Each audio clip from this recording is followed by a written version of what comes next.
Good morning, everybody. My name is Angelo and I work as a professional photographer, but I love doing video as a hobby. And today I've made my first video and a new channel called Birdwatching TV. I hope it's going to be absolutely thriving, and the idea behind all of this is just to get out to as many places as possible, send out a video once a week, only about 10 minutes long, of people who appreciate birds as much as I do and absolutely love bird watching. So it's been a massive hobby of mine, and I'm very fortunate that we've got this lovely, quite small but lovely garden that's an absolute haven for wildlife.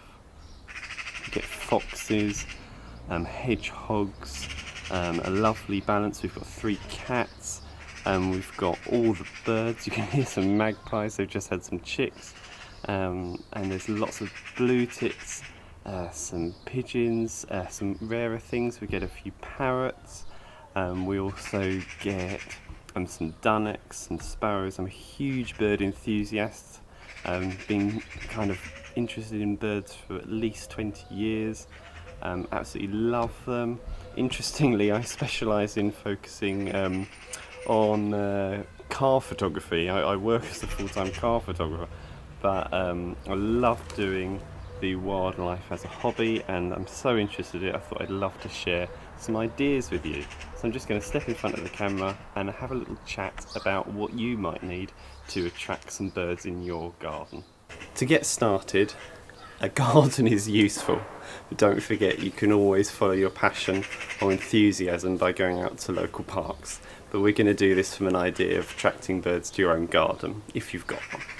So some bird feeders are really helpful, and feeding stations are really good because they're very compact. They don't take up a lot of your garden. You can often fit more than one type of food on them.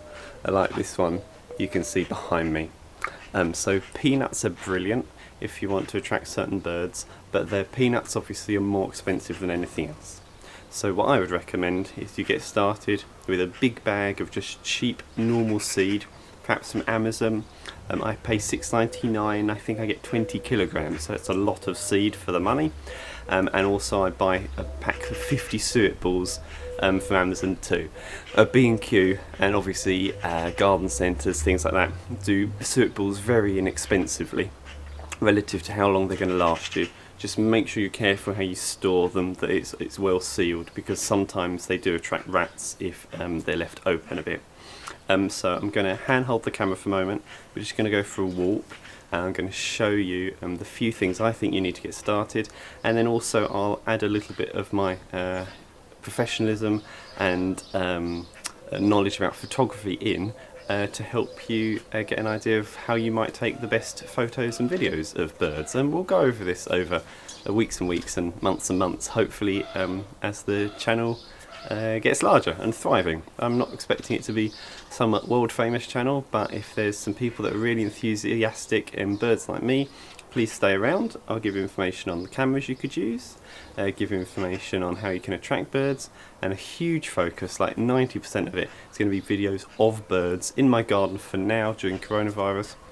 And then I'm going to go out around the UK and taking some other videos. Each video will only be about 10 minutes of your time, and I think that'd be quite a nice thing I'd love to do and share that weekly.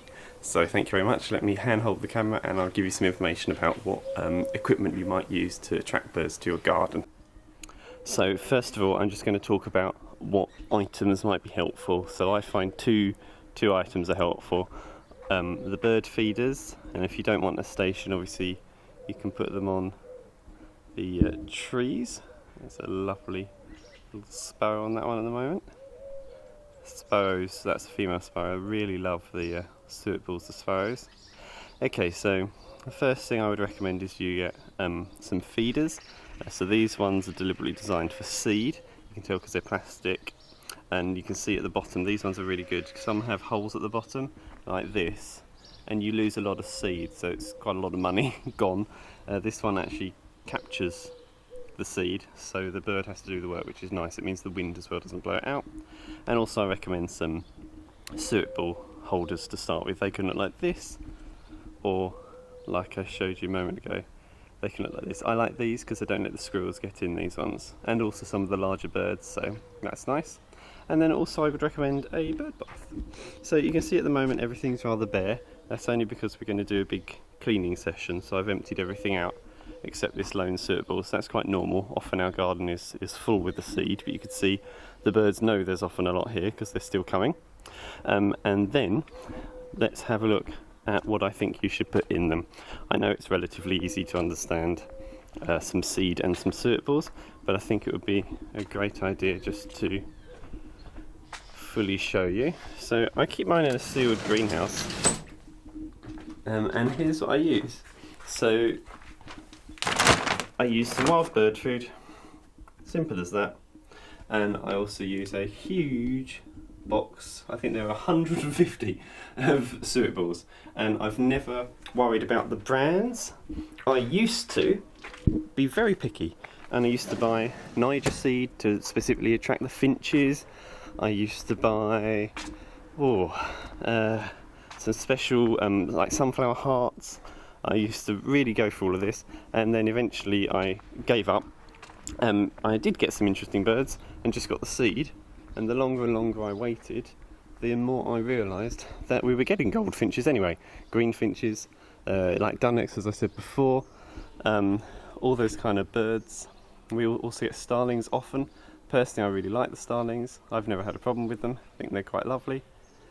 And the starlings, because we've got so many magpies, tend to stay away from the small birds, whereas sometimes they're bullies. No one likes a bully. So that's what I would recommend you use, and then I'll turn the video off, and as the birds come, see if we can get some interesting ones. And of course I'm just going to go and clean those feeders and get everything set up for a couple of minutes worth of recording. So hygiene is quite a big thing when it comes to birds. So after you've touched the feeders to fill them up, it's always worth washing your hands. And actually, just in case, because birds don't have particularly great immune systems anyway to some of the diseases that we carry, so it's quite a good idea to wash your hands before you fill them up too.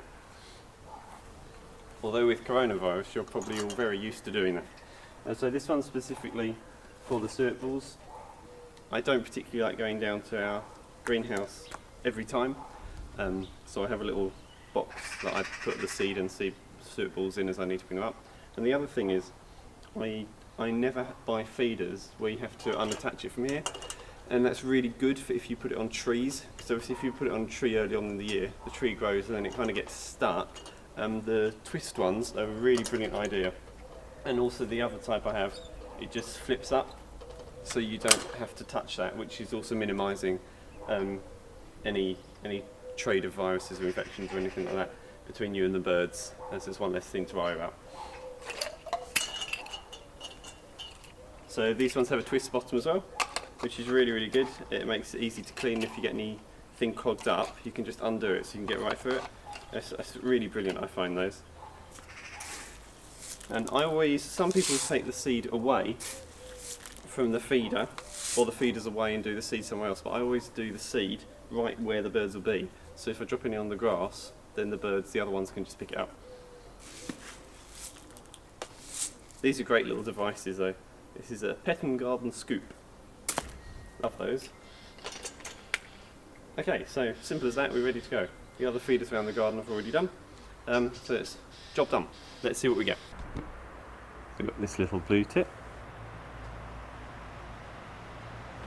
Super cute. And I'm not using, obviously as I mentioned, I have some professional cameras because I work as a photographer, but I'm not using a camera or a DSLR or mirrorless camera to do any of this photography and these videos. I'm actually using a camcorder because the focus on them is so much quicker.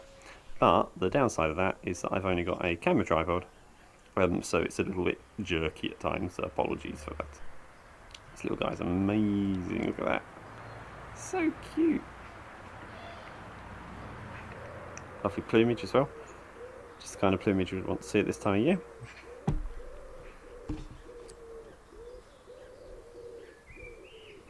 He's gone, and another one immediately takes over. Another one.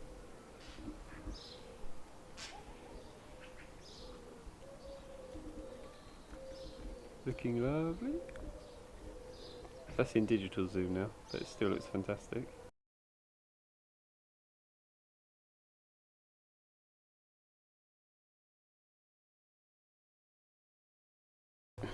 I've now got out a ladder, and here's the blue tit. I want to work out where he's going, and let's see what happens. As long as I don't fall off the ladder. Entertainment.